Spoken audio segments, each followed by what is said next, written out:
warahmatullahi wabarakatuh. Perkenalkan, kami dari kelas 12 IPS 5 tentang sistem multipartai. Di sini kami akan mewawancarai Pak Jidi Rohyadi selaku guru PPKN di SMA Negeri 1 Barawangi. Bapak, mohon maaf sebelumnya, apa sih yang dimaksud dengan sistem multipartai? Di dalam sistem pemerintahan dan bentuk pemerintahan demokrasi, kita mengenal ada ada tiga sistem kepartean. Sistem kepartean yaitu ada yang disebut dengan sistem monopartai, sistem bipartai, dan sistem multipartai. Monopartai itu artinya di dalam kekuasaan pemerintahan di sebuah negara demokrasi hanya ada satu partai politik yang menjadi pemegang kekuasaan pemerintahan.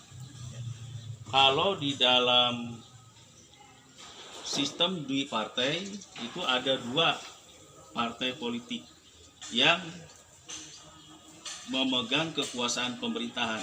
Yang pertama, dua itu ada yang sebagai pemenang pemilu yang disebut partai penguasa, dan yang kedua adalah yang kalah dalam pemilu itu disebut partai oposisi. Dan yang ketiga adalah sistem multi partai. Multi itu banyak partai, ya, organisasi politik partai. Berarti ada banyak partai politik di dalam sebuah negara yang menganut sistem multi partai. Untuk apa partai politik? Partai politik sebagai sarana untuk rekrutmen, baik itu kekuasaan pemegang kekuasaan eksekutif maupun kekuasaan legislatif. Jadi yang menjadi pemegang kekuasaan eksekutif maupun legislatif itu diambil dari partai-partai politik yang ada. Kalau dalam multipartai itu berarti lebih dari dua partai politik. Kalau bipartai dari dua partai politik. Kalau monopartai satu partai. Jadi kalau dikatakan multipartai itu ada lebih dari dua partai. Sebelumnya, berapa jumlah partai di Indonesia pada saat ini? Ya. Partai di Indonesia pada saat ini, pemilu kemarin, itu ada 12 partai politik, ya. 12 partai politik, kemudian ada partai politik lokal di Aceh misalnya. 12 partai politik. Nah, berarti yang memegang kekuasaan pemerintahan yang menjadi anggota legislatif ataupun eksekutif dipilih dari partai-partai politik. Partai politik di Indonesia tidak bisa ditentukan. Artinya bisa berubah-ubah. Seperti dulu itu 48 partai politik. 48 partai politik yang menjadi peserta pemilu. Jadi anggota legislatif eksekutif itu dicalonkan dari 48 partai politik. Berubah lagi 32 partai politik, berubah jadi 16 partai politik, berubah jadi 12 partai politik. Itu yang dianut di Indonesia, menganut sistem multi partai.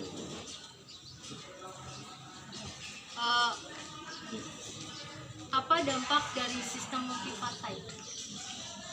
Di multipartai, kalau partai politik itu mempunyai misi masing-masing yang tidak berorientasi pada kepentingan bangsa dan negara, maka akan terjadi kekacauan dalam pemerintahan yang disebut dengan perebutan kekuasaan. Tapi sebaliknya, ketika partai politik itu orientasinya sama, itu untuk kepentingan bangsa dan negara, maka dengan sendirinya akan menjadikan pemerintahan ini lebih efektif lagi. Kenapa? Sebab upaya untuk melaksanakan pembangunan yang dilakukan oleh pemerintah, baik itu eksekutif maupun legislatif, didukung juga oleh yudikatif, ini akan dilakukan bersama-sama.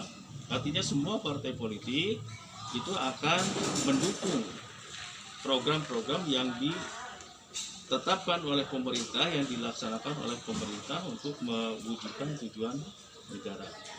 Jadi ada dua dampak positif dan dampak negatif. Ketika partai-partai politik orientasinya pada kepentingan bangsa dan negara, maka akan berakibat baik. Negara ini akan didukung oleh semua komponen bangsa, sehingga pencapaian tujuannya akan lebih efektif, bahkan mungkin bisa lebih efisien lagi. Tapi kalau orientasinya bukan kepentingan bangsa negara, melainkan kepentingan kelompok, maka jelas kekacauan yang akan kita dapatkan. Maka saling akan terjadi perebutan kekuasaan atau saling menjatuhkan pemerintahan.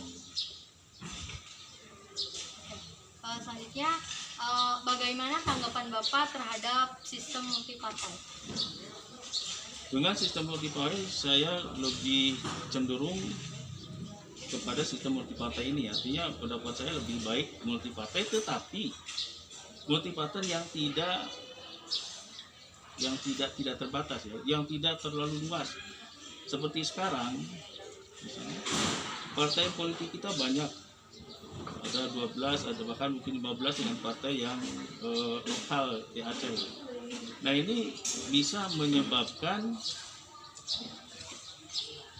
adanya apa istilahnya itu, ya, saling menjatuhkan, ya, partai politik yang lain, karena keluasan atau terlalu banyaknya partai politik. Saya lebih cenderung pada partai politik yang maksud saya sistem kepartaian yang multipartai tapi terbatas, ya.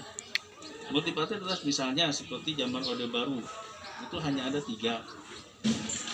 Ya, kita saya sebut 3 partai politik, walaupun kalau kita ini kan partai politik hanya 2, satunya itu Golkar, semuanya partai politik.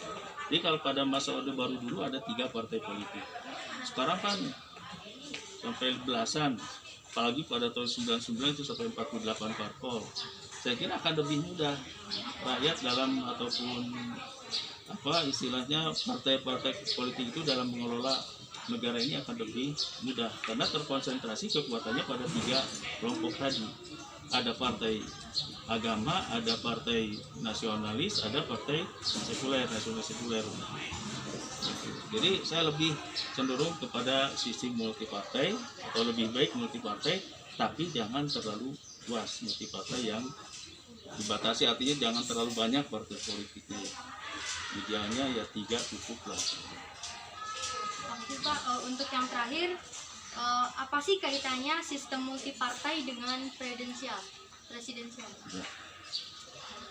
Sebetulnya sistem multipartai dengan sistem presidensial ini sejalan dengan apa yang disebut dengan sistem pemerintahan yang di dalam prakteknya ini lebih kepada pemerintahan yang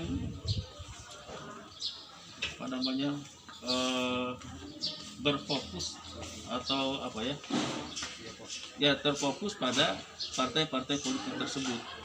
Jadi kalau sistem multipartai dengan presidensial, dengan sendirinya presiden ini sebagai pemegang kekuasaan eksekutif harus didukung oleh partai-partai itu.